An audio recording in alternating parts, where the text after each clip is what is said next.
Bonjour les amis, soyez les bienvenus sur votre chaîne YouTube Mr Keita officiel. Alors aujourd'hui dans cette vidéo, nous allons parler sur pronoms interrogatifs en anglais. En anglais, les pronoms interrogatifs se placent toujours en début de phrase. Ils servent à introduire une question ouverte pour demander l'identité d'un individu, un lieu, une durée ou une raison. Les pronoms interrogatifs anglais présentent énormément de similitudes avec ceux en français. Il serait même beaucoup moins compliqué à assimiler par rapport à ces derniers. Lesquels sont-ils et de quelle manière les utilisons dans une phrase?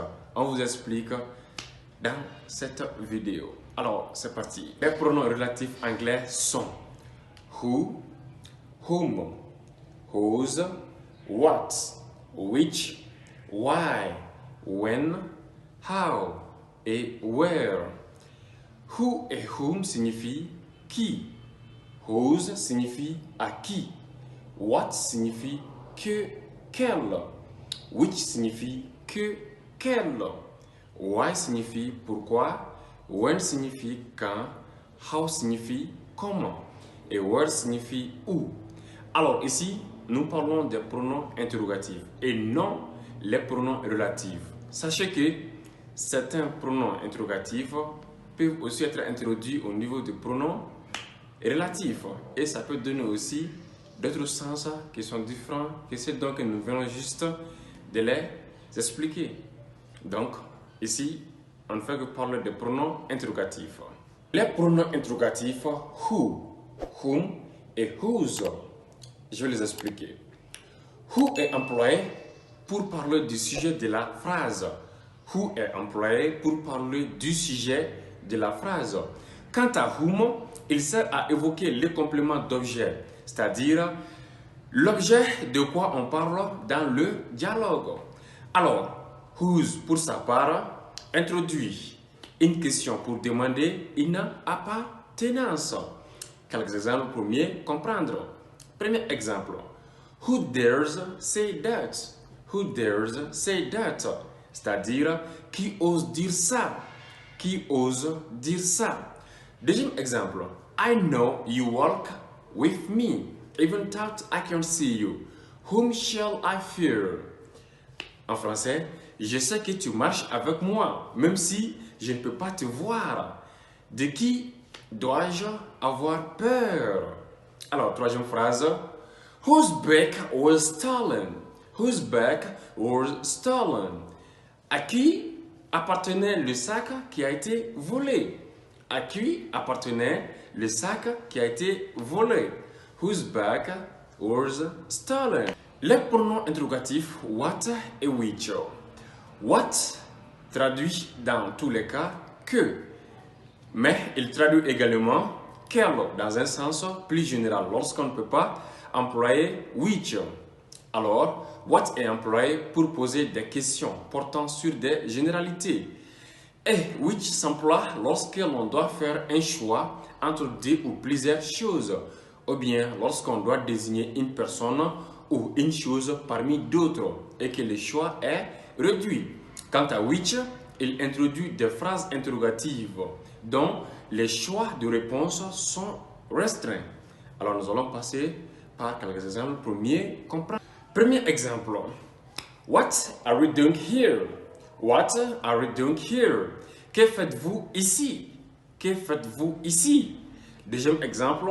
What is your favorite hobbies? What is your favorite hobbies? Quel est ton passe-temps préféré? Quel est ton passe-temps préféré? Troisième exemple.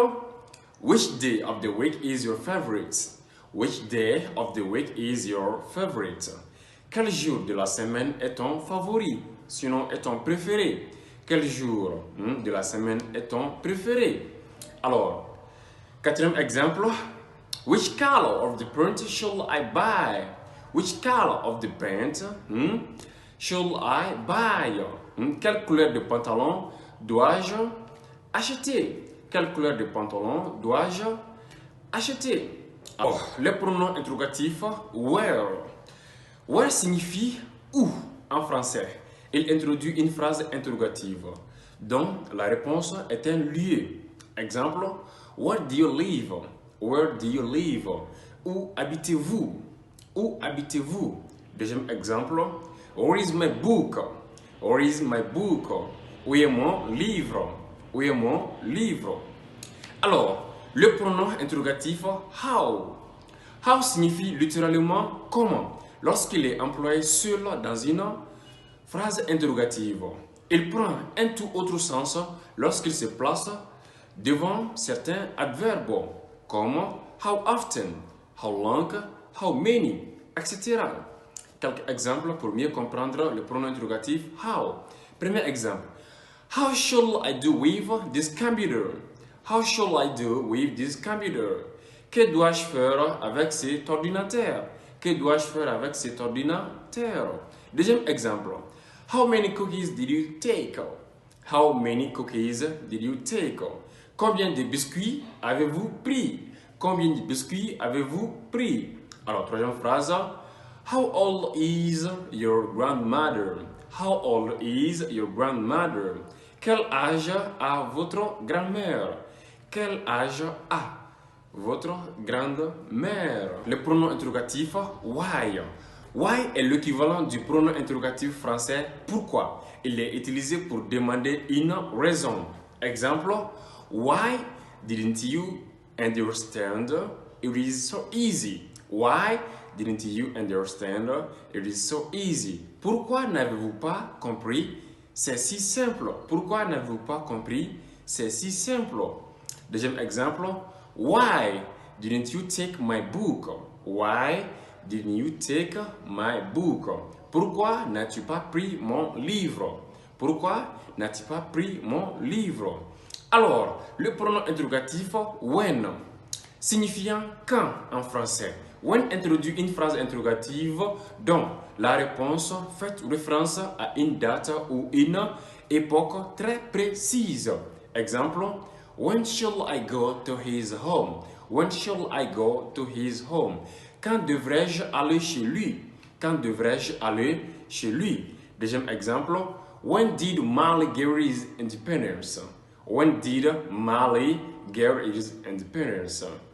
Quand est-ce que le Mali a eu son indépendance? Quand est-ce que le Mali a eu son indépendance? Alors, les amis, si la vidéo vous a plu, n'hésitez pas. Abonnez-vous à ma chaîne YouTube et activez la cloche de notification pour les prochaines vidéos. Thank you very much. Be plucky. We're together forever. Mr. Keita.